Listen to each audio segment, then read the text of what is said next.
This agent just logged into my private Notion, Slack, and Gmail and wrote a client update by itself. But the way it got there was insane. It discovered its own tools from a pool of 2,000 MCP servers and stitched together the whole workflow end to end. But the first time I did this, it was a complete disaster. The final request alone used over 76,000 tokens, and half the time I had absolutely no idea what the agent was actually doing inside the code. So this is the same idea I've already shown on this channel around advanced tool use, but in this video, we're gonna take it to the extreme. One MCP agent with over 2,000 tools. So here's what we're gonna cover today. First, I'll walk you through how I built this 2,000 MCP agent using progressive tool discovery plus code execution, and we'll test it live on real tasks. Then I'll show you how to take these messy, expensive code-based tool calls and distill them into clean, reusable skills that your production agents can actually call like normal tools with around 10x fewer tokens. By the end, you'll see where this pattern is already usable in production, where it still completely breaks, and a practical way to use infinite tools safely without burning your entire context window. Let's dive right in. All right, so yeah, we're going to be talking about the advanced tool use, and this is why this approach is so powerful. It just gives your agents way more flexibility in terms of what they can do. They're no longer limited to just using the tools that you have provided at the beginning. They can actually take these tools and they create completely new workflows that they actually need to complete the tasks, because you never know what your agents are actually going to encounter in production. So where is this most useful? So I personally think that the best use case for this are general AI agents like GenSpark or Menos. So both of these products went completely viral just recently, and all that these companies do is just provide ChatGPT with actions. So I think this is going to be a very cool experiment. To be honest, I'm not entirely sure if this is going to work or not, but what I want to try to figure out today is whether it is reliable enough for us to actually deploy our agents to production using this new approach, and whether it actually works or not. So let's get started. I'm going to take you also through the whole process today from the very beginning. So even if you're not planning to build an agent with 2,000 plus tools, you're still going to be able to understand my process for building AI agents like this and actually innovating in the space. So first of all, let's copy our template from GitHub. So this is the template that I always start all my agents with, and let's name it like 2000 tools agent. So let's create the repo. This repository already contains all the rules that Cursor or other AI coding assistants will need to actually build your agents from scratch using our framework. Okay, so now we're in Cursor, so let's send our first prompt. At first, I'm just going to tell it to remove the example agents, and then I'm going to tell it to add an executive assistant agent, but without any tools or instructions just yet, because again, we're creating something completely new, so I want to have more control over all these agent components. Okay, so Cursor has created our agent structure. So this is just, a very basic agent structure. So we have one agent, and you can see it just added basically a template. This is our standard instructions template. By the way, guys, if you don't know how to prompt your agents, all you need to do is just fill out this single template. I've battle tested it on many different agents, and this is pretty much what I use every single time on every new project. So yeah, this looks good. So now let's proceed to the next step, which is going to be to actually use the MCP code execution approach. So in one of my previous videos, I showed how to use this Cursor command called MCP code execution, which you can also find in this repo. And this command essentially instructs Cursor on exactly how to implement this approach that Anthropic proposed in their blog post from scratch using our framework. And we actually just recently released a specific feature just for this called Tool Factory from MCP method. So basically, this method allows you to convert any MCP servers into individual tools so that your agent can use them separately. And this is key for this new approach because, again, to make it really powerful, your agent needs to be able to combine tools in ways that you didn't expect. So let's invoke this command. All you need to do is simply hit /, then select MCP code exec, and then below, I'm just going to specify that I want to adjust this agent for this pattern, but I do not want to convert or add any MCP servers yet. So this is the core difference between what I've tried before. We're not providing MCP servers in advance any longer. We're allowing the agent to discover the servers that it needs to use and then hook up to those servers by itself on the go. Okay, so let's send this command.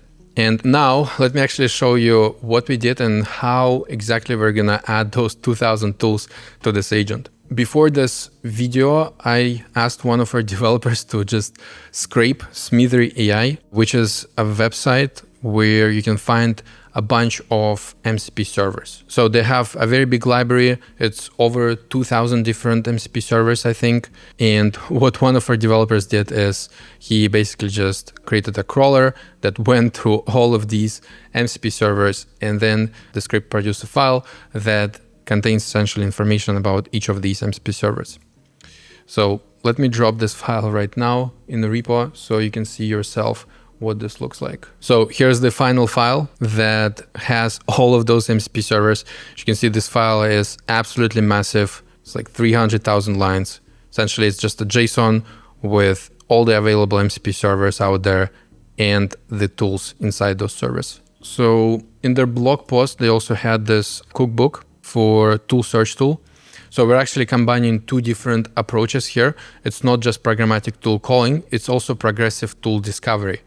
So I think both of them are powerful even by themselves, but I think when you combine them together, it can produce something completely unique.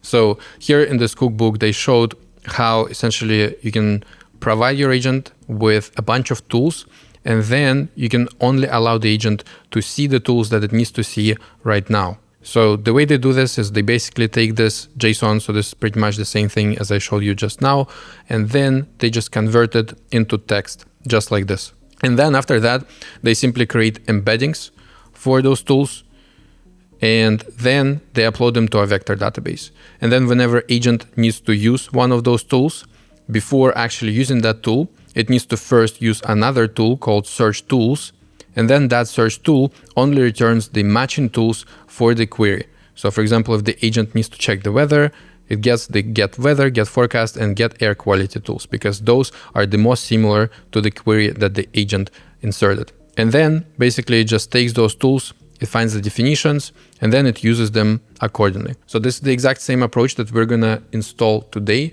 using our own framework. So I'm gonna say basically that I have a file that contains all tool definitions from all available MCP servers. And I want to convert this file into a text file where each server is clearly separated from all other servers, and it contains all the information about that server, but I actually want to remove the tools, and I'll explain why I want to remove the tools later.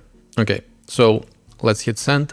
In the meantime, we have the processed file now. So we have basically just the servers, the URL, the connection URL, and the server description. And this should be enough for the agent to understand which server it actually needs to use. So to allow your agents to query certain files and use them as the knowledge, all you need to do is simply drop them into the files directory just like this. So now this executive assistant agent is going to be able to use this file as the knowledge. So it's going to be able to essentially query, just like we saw in the Anthropics blog post, and then find the MCP server definitions that it needs. And in our other chat, you can see that Cursor has already added those two tools for the programmatic tool calling that the agent needs, which are the persistent shell tool and the IPython interpreter tool. So with this approach, you don't need to, again, add all the MCP servers, all the tools to your agent. All you need to allow your agent to do is simply generate Python code and execute it, and also search the files. Okay, so let's check the instructions. So I think this is right now one of the biggest challenges with this approach, is that the agents aren't really trained to use tool calling in this way. So you do have to do some explanation in order for the agent to use this pattern properly. So I'm just going to add a couple goals to this agent. So one goal that you do have to add with this technique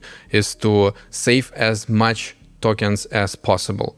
Because what I also find is that many models aren't really thinking about saving your tokens. I don't think any models are really trained in order to save tokens. So oftentimes they still read the intermediate tool outputs, even though, they're not supposed to with this technique. And another goal I'm gonna add to this agent is to just complete the administrative tasks effectively.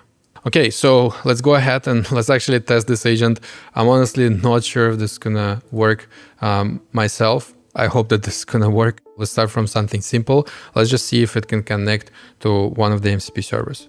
So let's say, please connect to Notion MCP. So right now it's taking some time because it's currently indexing our file, and that file is quite large. But you can see now that it's already working. So I've already been redirected to Smithery AI, and now I'm required to authenticate. So right now we're just using Smithery for authentication, but you can also connect to Notion MCP even directly because Notion has their own hosted MCP version. Okay, awesome. So it tells me that it now has connected to the MCP server. All right, so let's ask it to, for example, check what's on this page. Okay, so it seems like it hallucinated. Okay, let me check the instructions again.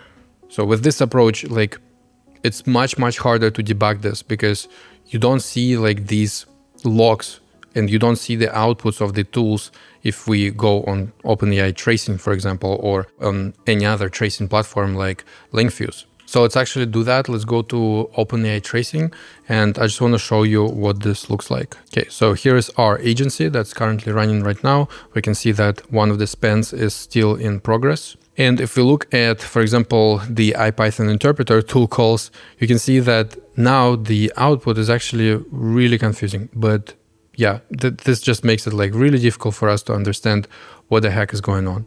I mean, this is better, this seems like the agent figured out how to properly use this pattern after one or two tool calls, but we still have very little clue of what's actually going on here inside the code. Okay, so let me just copy this and let me send this to Cursor, and let's just tell it to try to fix this issue. Yeah, so you can see that the issue was that the two loops essentially were conflicting with each other. So now it's going to take a different approach by using the nest async.io. So let's test this again. So you can see how now this agent is using the nest async.io. So let's try to connect to Notion MCP server again. Okay, so let me tell this agent, let's connect to Notion MCP. Okay, so now let's tell the agent to read one of our private Notion pages. And you can see how the agent now first inspects the tool. So it first reads the schema only for the tool that it needs to use, and then it actually uses it in code, which is super cool. Okay, and now we finally got the output. So we can finally see that this page contains the project for this video. I gave my agent 2000 tools. Even though this page is private, so the agent was able to sign in as me and then read the contents of this page using the tool in code. Okay, now let's try to add another MCP server to this agent. So let's tell this agent, for example, to also connect to my Gmail and Slack. Then the agent searched for those two servers, and now I get another pop-up window to connect to Gmail. So now you can see that the agent was able to connect to both servers as well, which is pretty crazy because, again, the agent has done that by itself. We didn't have to provide those servers ourselves. The agent just decided that, the user needs these two servers, and then it just provided us with the authentication link. So we signed in, and now the agent has those two tools. So now let me try to assign it a pretty difficult task, like for example, to read the information about one of our clients' projects in Slack and in Notion, and then draft an email with an update for that client. Okay, so this is a pretty complicated task that's going to require this agent to use 3 different MCP servers together. And it also will require this agent to use multiple different tools from each server. And because we prompted this agent to save tokens, you can see how it's also thinking in this chain of thought to limit the request to the last 10 messages, which is great. And you can see then that it creates a really big script, and it actually sees the messages from our Slack channel and also from Notion project at the same time, which is really cool. And then it seems like it read the project from Notion. So again, I'm not entirely sure, to be honest, what exactly it has done here, because again, this is like the downside of this approach. But at the end, I'm going to show you how you can potentially make it more reliable. Okay, and now you can see how the agent tells me that it created the email draft in my Gmail. So let me check it and see if the email actually exists. And yes, the email actually exists in my drafts, which is honestly insane. The agent was able to connect by itself to 3 different MCP servers, and then it was able to use several tools to actually perform the task that it has never seen before. So yeah, I mean, the fact that it works is just incredible. The agent was able to connect to 3 different MCP servers, and then it was able to discover the tools that it actually needs to use on the go and combine them together in a very unique way that resembles an actual workflow that our executive assistant would perform. So what I'm going to do next is I'm going to show you how you can actually make this approach reliable and ready for production. I've actually experimented with this in the past myself. And what I suggest is essentially combining both the programmatic tool calling approach with the direct tool calling approaches. The key is using both at the right time. So what we can actually ask this agent is to simply generate the code for this task and save it locally into the skills directory. So this way, next time it needs to use this feature, it's not going to have to consume as many tokens. It's not going to have to figure out everything from scratch itself. Instead, it's simply going to be able to use the skill that it has generated before, which under the hood uses those exact MCP servers. So let me now tell this agent to simply create a script combining all of those tools that it has just used to compile all the information about the project in order to write an email into a single skill and save it as a code file in the skills directory. But before that, let's also check the traces, because I'm just curious how many tokens this agent has consumed at the end.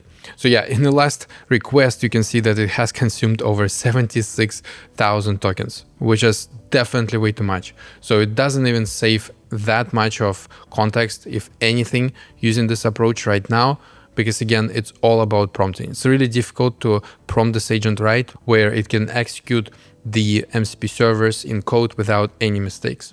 Okay, so now we get this file that essentially does exactly that. It basically connects to those 3 different MCP servers, and then it fetches the project information accordingly.